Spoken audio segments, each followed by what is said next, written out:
Crime Story, les rendez-vous d'Alfred Hitchcock racontés par Serge Sauvion. Aujourd'hui, une leçon de morale de Donald Martin.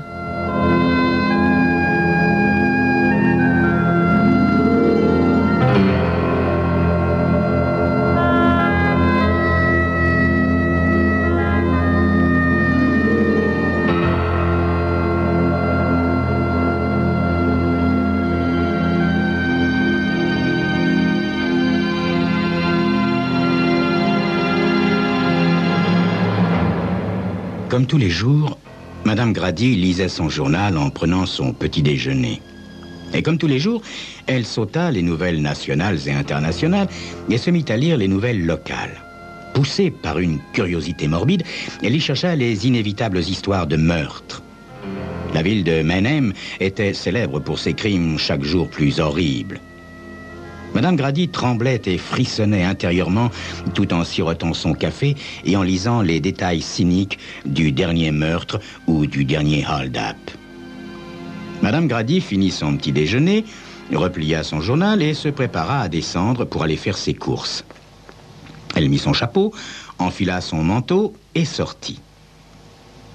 De l'escalier, elle remarqua quelqu'un penché sur sa boîte aux lettres. C'était un jeune homme. Il avait l'air très absorbé par sa besogne, qui consistait à enfoncer ses doigts dans la fente de la boîte. Madame Grady s'arrêta sur les marches pour l'observer. Elle aurait voulu devenir invisible et pouvoir ainsi continuer à l'observer tout à loisir. Les doigts du jeune homme fouillaient dans la boîte quand tout à coup il se retourna et son regard croisa celui de la vieille dame pétrifiée. Madame Grady tressaillit comme si elle s'était sentie un instant coupable d'une curiosité déplacée. Le jeune homme eut un geste de recul, lança à Madame Grady un regard réprobateur, puis tourna les talons pour filer. Dans sa fuite précipitée, il ne remarqua pas une voiture d'enfant qui stationnait dans l'entrée, la heurta brutalement et s'étala sur le trottoir en poussant un cri. À présent, le jeune homme se tordait de douleur sur le sol. Il chercha à se remettre sur pied, mais retomba aussitôt sur le dos en geignant. Madame Grady éprouvait une sorte de pitié tempérée de prudence pour le jeune homme étendu à terre. Elle ne savait que faire. Elle commença à descendre prudemment les dernières marches de l'escalier, se tenant d'une main à la rampe, les yeux fixés sur le jeune voyou. En passant devant sa boîte aux lettres, elle y jeta un regard rapide. Elle nota la présence de l'enveloppe brune qui contenait son chèque mensuel. C'était donc cela qu'il cherchait. Elle abaissa les yeux sur le jeune homme, savourant la supériorité que ne manque pas de ressentir celui qui est debout en face d'un adversaire abattu à ses pieds. « Seriez-vous blessé, jeune homme ?» Il répondit par un grognement causé moins par la douleur que par l'absurdité de la question. Êtes-vous blessé? C'est votre jambe. Il répondit d'un signe de tête en grimaçant. Il avait réussi maintenant à s'asseoir à demi, appuyé sur les mains. Il contemplait d'un air piteux sa cheville où battait une douleur lancinante. Ses traits étaient marqués par l'effort qu'il s'imposait pour ne pas hurler. Il n'avait pas plus de 20 ans. Ses longs cheveux n'avaient pas subi depuis longtemps les ciseaux d'un coiffeur. Son blouson de cuir noir portait des boucles argentées et s'ouvrait sur un maillot de corps. Un blue jean serrait ses hanches étroites.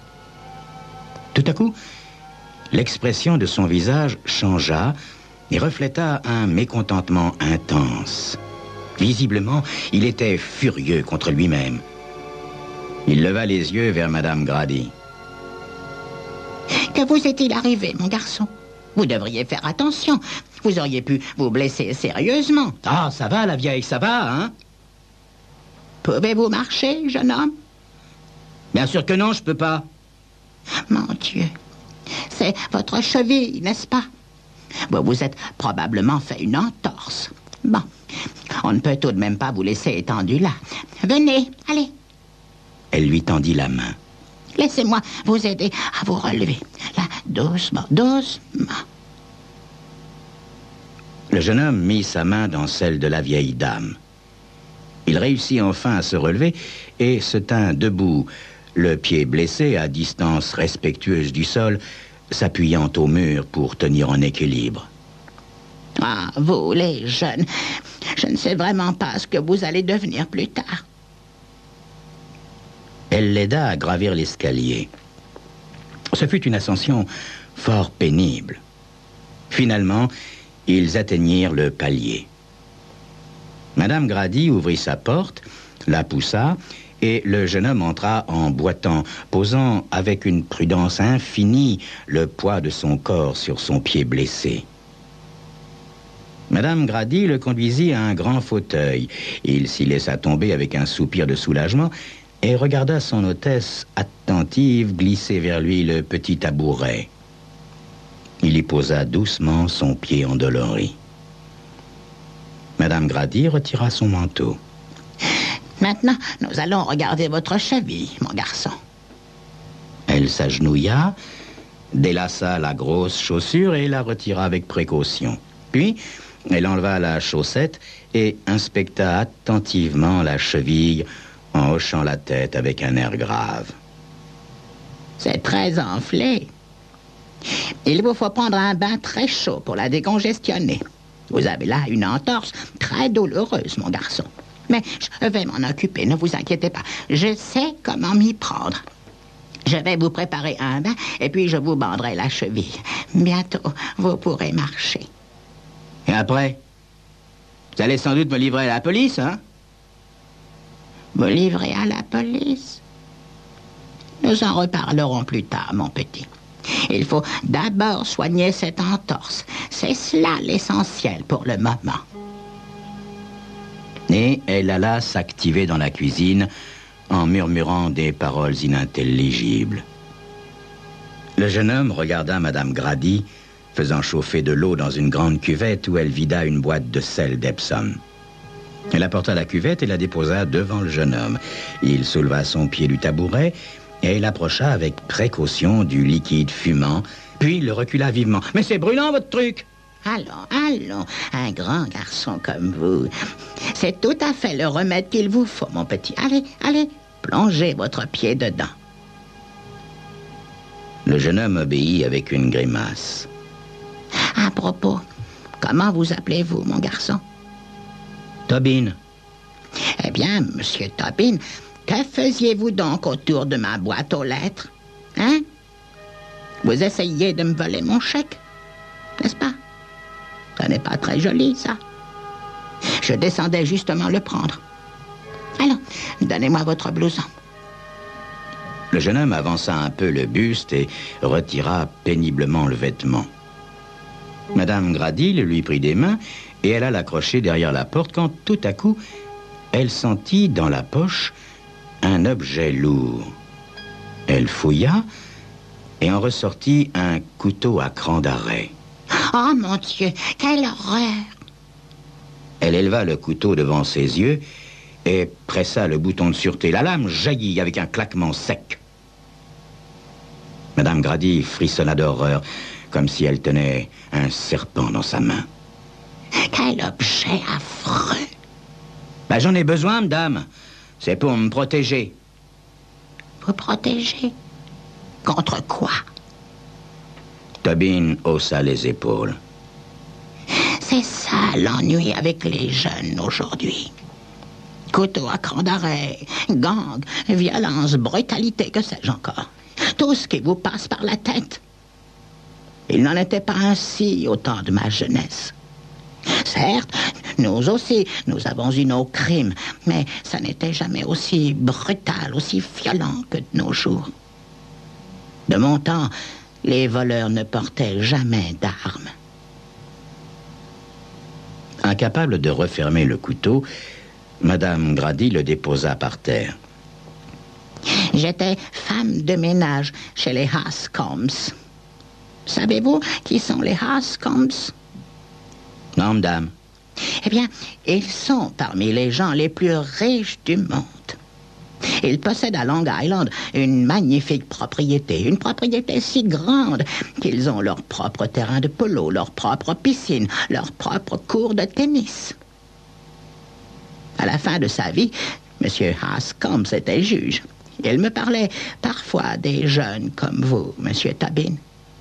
Il était horrifié par la brutalité de leur vol à main armée. Mais ce qui était pire, disait-il, c'est qu'il n'avait presque jamais décelé la plus petite ombre de remords ou le moindre signe montrant que ces jeunes accepteraient un meilleur genre de vie. C'était vraiment effrayant.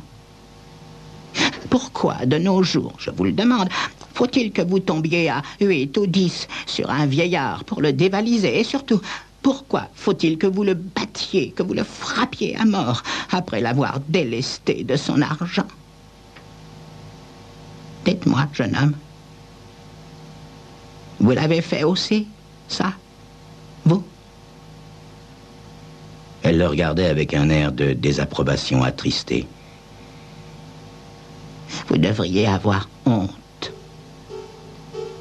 Tobin poussa un soupir. Il se mit à ronger l'ongle de son pouce. Il avait déjà entendu des paroles de ce genre et cela l'ennuyait à mourir. Mais cette fois, il entendit d'autres paroles qui sollicitèrent son attention. Vous voudriez savoir si je vais vous dénoncer à la police? Supposez que je m'en abstienne. Dieu sait que je n'en ai aucune envie, mais si je vous laisse partir, comment puis-je être sûr que je n'offre pas une innocente victime à votre méchanceté? Comment puis-je être sûr que ce soir ou demain, vous ne vous attaquerez pas à d'autres vieilles gens? Le jeune homme réfléchissait. Il fixait son pied que l'eau trop chaude avait rougi. Cela lui rappelait trop bien son impuissance. Vous, les jeunes, vous êtes vraiment terribles. Tenez, supposez que je m'arme d'un gourdin et que je me mette à vous frapper, à vous battre, profitant de ce que vous êtes à ma merci. Est-ce que ce serait loyal? Pourtant, je pourrais me trouver une excuse. Vous le savez bien, vous avez essayé de me voler l'argent dont j'ai besoin pour subsister. Je suis veuve et seule au monde. J'y peux rien, madame. C'est la vie, c'est comme ça. Vous est-il jamais venu à l'esprit que vous pourriez essayer de construire un monde meilleur?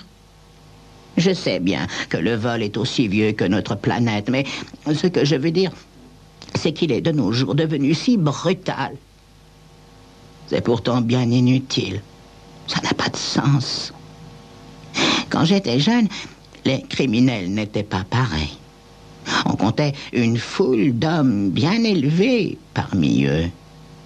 On exerçait ce métier-là avec élégance et beaucoup moins de brutalité. Le jeune homme continuait à réfléchir, rongeant toujours l'ongle de son pouce. Combien de gens avaient essayé de l'amender depuis son enfance? Ça avait commencé à l'école avec ses maîtres, puis ça avait été ses parents, son frère aîné, et enfin certains juges de sa ville natale. Il les avait toujours écoutés avec cynisme et scepticisme.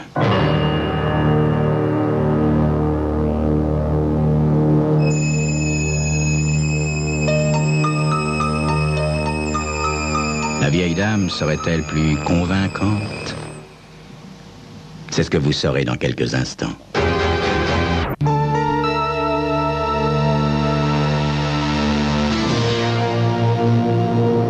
Si je vous livre à la police, jeune homme, ce sera une mauvaise affaire pour vous. J'imagine que vous avez déjà été condamné. Voler le courrier, c'est un grave délit. Vous pourriez en avoir pour longtemps. Quel âge avez-vous? 20 ans. 20 ans. Elle réfléchit. 20 ans. Ça n'est vraiment pas une tragédie. Mais pourtant, si je vous laisse partir, qui sait quel innocent en pâtira? Personne peut-être, une dame. dit soudain le jeune homme. Comment puis-je être sûr de votre sincérité? J'ai déjà fait de la prison, madame. Je serai franc avec vous, j'ai pas aimé ça. Mais alors pas du tout, hein. Et je tiens pas à y retourner. Je suppose que j'y retournerai si je continue dans la même voie. Ah. Alors, vous commencez à comprendre. Êtes-vous homme à me faire une promesse et à la tenir, mon petit? Oui, madame. À promettre de changer de voie et mener une vie honnête? Oui, madame. Vous avez raison. Je suis persuadé que vous avez raison. Ça m'est jamais arrivé jusqu'à ce jour. Je sens que vous le désirez vraiment, hein, que vous seriez fier de m'avoir remis sur le bon chemin, hein? C'est exact, mon petit. Je ne puis supporter l'idée que vous alliez assommer les braves gens.